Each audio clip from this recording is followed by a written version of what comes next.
जय श्री बालाजी प्रिय दर्शकों, आज हम सुनेंगे ज्येष्ठ कृष्ण चतुर्थी व्रत के बारे में। इस व्रत की विधि क्या है, इस व्रत का नाम क्या है, चंद्रोदय कब होगा और चंद्रमा को अर्घ्य कैसे देवे, और इस ज्येष्ठ कृष्ण पक्ष की चतुर्थी की व्रत कथा क्या है। प्रिय दर्शकों, इस बार ज्येष्ठ कृष्ण चतुर्थी 10 मई को संकष्टी चतुर्थी व्रत रखा जाएगा। इस दिन भगवान गणेश के विकट रूप की पूजा होती है। मान्यता है कि इसको करने से व्यक्ति के समस्त दुखों का नाश हो जाता है। इस व्रत की महिमा से संतान सुख की भी प्राप्ति होती है। इस दिन भगवान गणेश को दुर्वा चढ़ाई जाती है। दुर्वा में अमृत का वास माना गया है। गणेश जी को दुर्वा अर्पित करने से स्वास्थ्य का लाभ मिलता है और सभी पापों का अंत भी हो जाता है। प्रिय दर्शकों, अब जानेंगे इस संकष्टी चतुर्थी व्रत और पूजा विधि।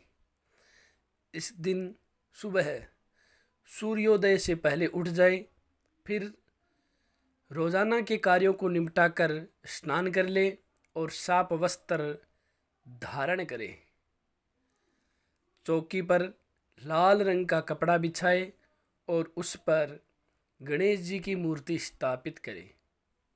इसके बाद उस चौकी के ऊपर एक तरफ कलश की स्थापना करें और उस कलश में साबुत हल्दी, दुर्वा, सिक्का, जल व गंगा जल डालें। इसके बाद भगवान गणेश जी को फल, फूल और वस्त्र अर्पित करें। इसके बाद भगवान को लड्डुओं का भोग लगाए और ओम गं गणपतये नमः इस मंत्र का जाप करने के बाद भगवान गणपति जी की आरती कर पूरा दिन उपवास रखें। फिर शाम के समय एक बार फिर से गणेश जी की पूजा करें। संकष्टी चतुर्थी व्रत की कथा सुने और भगवान की आरती उतारें। फिर चंद्रमा के दर्शन होने पर शहद, चंदन, रोली मिश्रित दूध से चंद्रमा को अर्घ्य देवे। इसके बाद सबको प्रसाद देवे और स्वयं भी उस प्रसाद को ग्रहण करें। प्रिय दर्शकों, यह व्रत 10 मई 2020 को है और 10 मई के दिन चंद्रमा उदय होगा रात्रि में 10:40 पर। ध्यान देवे प्रिय दर्शकों, 10 मई को चंद्रमा उदय होगा 10:40 पर। दर्शकों, अब हम ज्येष्ठ मास की संकष्टी चतुर्थी व्रत कथा सुनते हैं। एक बार प्रेम से गणपति भगवान का जयकारा लगाइए। बोलिए गणपति भगवान की जय हो। पूर्व काल में पृथु के राज्य में एक जयदेव नाम का ब्राह्मण रहता था। उसके 4 बेटे थे। उसने वैदिक विधि से उनका ब्रह्म विवाह कर दिया। सबसे बड़ी बहू अपनी सास से बोली, माता जी, जब से व्रत करने योग्य हुई हूँ तब से मैं संकट नाशक गणेश चौथ का व्रत करती चली आ रही हूँ। मुझे आज्ञा दे कि मैं इस व्रत को आगे भी करूँ।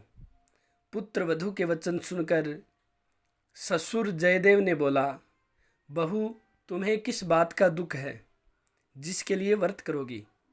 तुम खूब खाओ पियो और आराम से अपने सुख को भोगो। पुत्र वधू ने भी ऐसा ही किया। वे आराम से सुख से रहने लगी। चतुर्थी का व्रत छोड़ दिया, गणेश जी की पूजा छोड़ दी। कुछ समय बाद बहू को पुत्र की प्राप्ति हुई।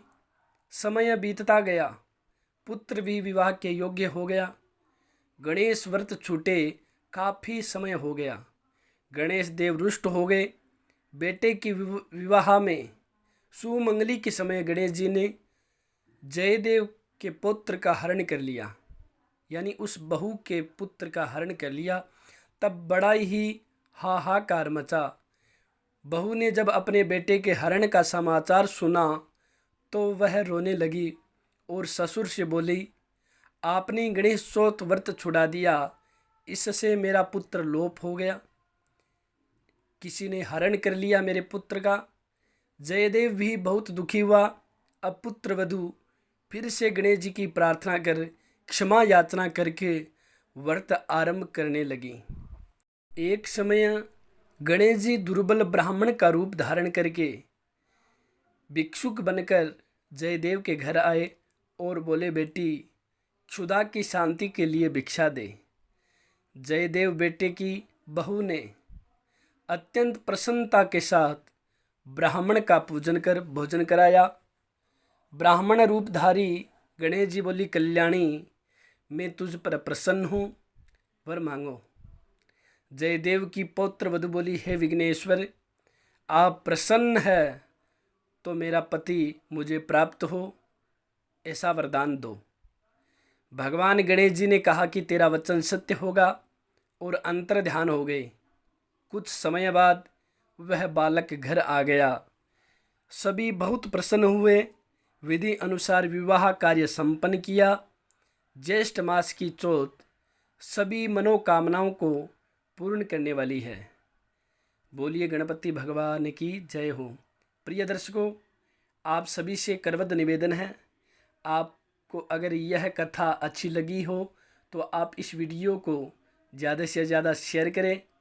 हमारे से जुड़े रहने के लिए हमारे चैनल को सब्सक्राइब करें। लेटेस्ट अपडेट पाने के लिए बेल के आइकन को दबाएं।